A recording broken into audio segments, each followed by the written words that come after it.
अस्सलाम वालेकुम। फ़हमी Siddiqui investor mania से KC 100 इंडेक्स के रिव्यू और डिस्कशन के साथ हाज़िर खिदमत है।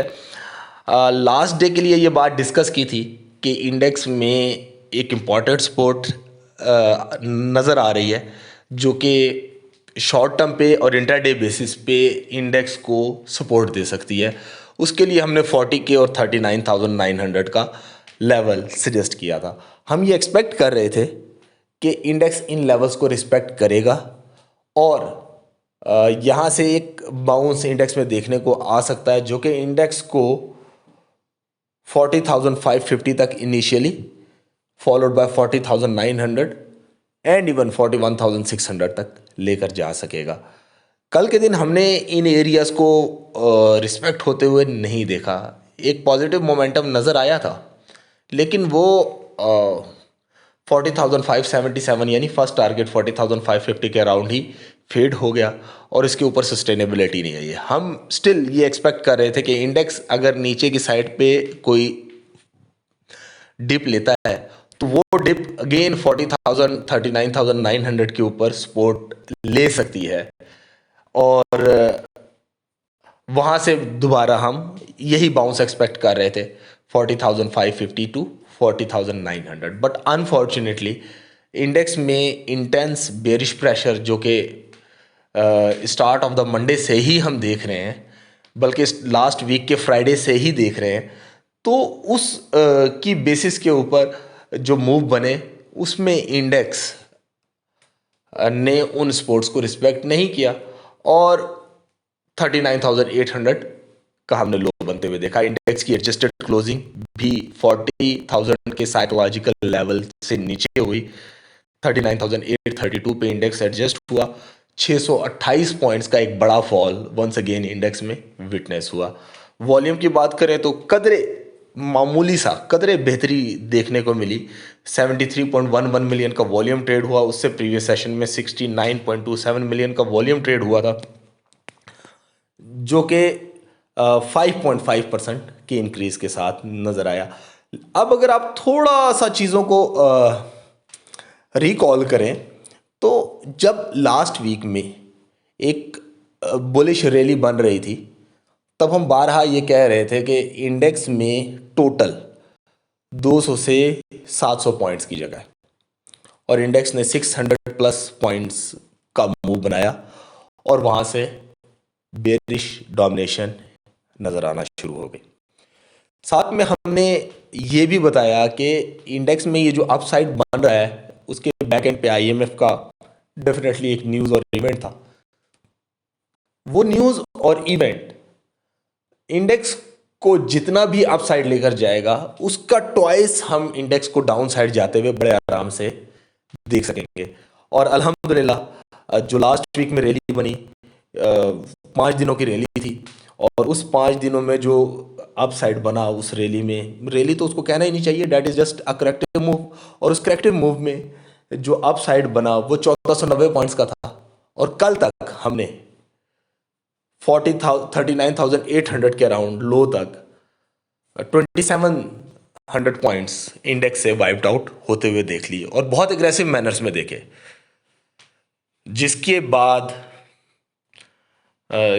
इस बात को जो हम बारहा कह रहे थे कि लिमिटेड अपसाइड से अपॉर्चुनिटीज़ को सेल ऑन स्ट्रेंथ के साथ लेकर चलना चाहिए। इवन हमने प्रीमियम मेंबर को नहीं, जितने भी पब्लिक फोरम पे इन्वेस्टर्स हैं जो हमें यूट्यूब पे या फिर ट्विटर पे या फेसबुक पे कहीं भी फॉलो कर रहे हैं, उन सारों को हमने इंडेक्स की रिपोर्ट पब्लिश की थी, और उसमें आप लोगों का जो हमारा मेन कंसर्न था वो आप लोगों की सेफ्टी था। और उसमें हमने, अगर आप लोग देखें वीकली एनालिसिस, तो उसमें हमने क्लियरली ये इंडिकेट किया है कि स्टांस सेल ऑन स्ट्रेंथ का होना चाहिए।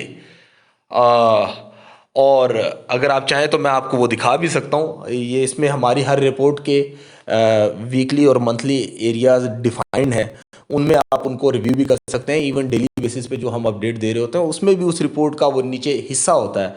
तो मैं आपको एक दफ़ा सिर्फ उसको दिखा देता हूँ। ये देखें जी, वीकली रिव्यू हमने स्टार्ट ऑफ द वीक दिया था, before start of the week दिया था, जिसमें ये क्लियरली लिखा था कि स्टांस सेल ऑन स्ट्रेंथ होना चाहिए। अब हम आने वाले दिन की तरफ अगर चले जाएं तो इंडेक्स के लिए 39,900 से नीचे की क्लोजिंग हुई है, सॉरी 40,000 के साइकोलॉजिकल लेवल से नीचे की क्लोजिंग हुई है, और इवन 39,900 से भी नीचे की क्लोजिंग हुई है। तो समहाउ इंट्राडे में एक bearish domination, bearish edge exist करता है बियर्स के पास, और वो ट्राई कर सकते हैं कि इंडेक्स को 39,470 के अराउंड या इवन 39,185 के अराउंड टेस्ट करवाएं।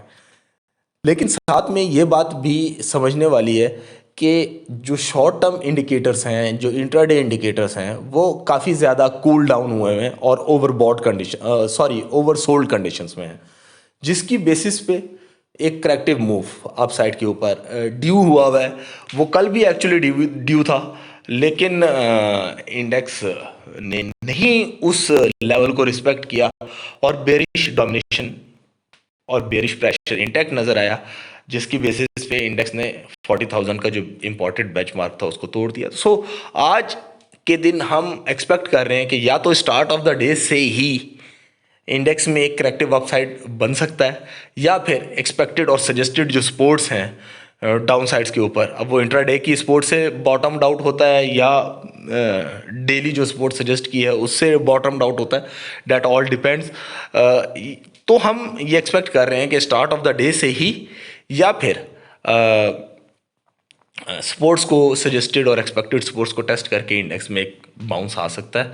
और अप साइड्स के ऊपर अगर हम बात करें तो इंडेक्स के लिए 40,240 40,550 इनिशियल रेजिस्टेंस है, इसके ऊपर सस्टेनेबिलिटी आती है, यानी 40,550 45,600 से ऊपर इंडेक्स में सस्टेनेबिलिटी आना शुरू होती है। और आज के दिन की अगर क्लोजिंग होती है तो that would be good closing, और फिर इंडेक्स 40,900 41,600 या 500 का जो लेवल हम एक्सपेक्ट कर रहे थे कि यहाँ से करेक्टिव एक अपसाइड के लिए ड्यू हुआ है, उन लेवल्स को टारगेट कर सकता है। स्टॉक्स में हमने सारे एनालिसिस आप लोगों को सजेस्ट किए हुए हैं।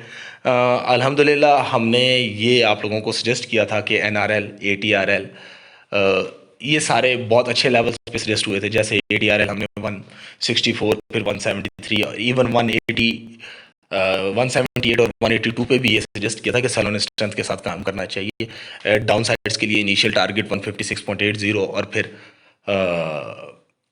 136 और 131 तक सजेस्ट किया था। 134 का लो बनते हुए नजर आया। NRL का भी इसी तरह हमने सजेस्ट किया था 290 प्लस पे, 270 प्लस पे अपसाइड से लिमिट हो रही थी, और जो उसके एक्सपोज टारगेट से 237 तक फॉलोड बाय 215 209 सॉरी, वो भी हमने टेस्ट होते हुए देखा। तो जो भी स्टॉक्स थे उसके एनालिसिस हमने सजेस्ट किया आप लोगों को, उनमें पार्शियल प्रॉफिट टेकिंग एक अच्छी सपोर्ट पे सजेस्ट की थी। उसके बाद ट्रेलिंग स्टॉप लॉसेस के साथ अपनी पोजीशंस को ट्रेल करने को कहा था कि अगर वो गेनिंग मूव बनते रहें तो आप लोग भी गेन्स के साथ कंटिन्यू करते रहें, और अगर कोई वॉलेटिलिटी आए तो आप लोगों को एक अच्छा प्रॉफिटेबल एग्जिट मिल सके। और अल्हम्दुलिल्लाह जो भी ट्रेलिंग स्टॉप लॉसेस सजेस्ट किए वो अब तक स्टिल इंटैक्ट हैं और हमारा गेन ठीक ठाक बढ़ा है। लेकिन डेफिनेटली ये सिर्फ उनके लिए है जिन्होंने फॉलो किया। अपनी दुआ में याद रखिएगा। अस्सलाम वालेकुम वरहमतुल्लाह।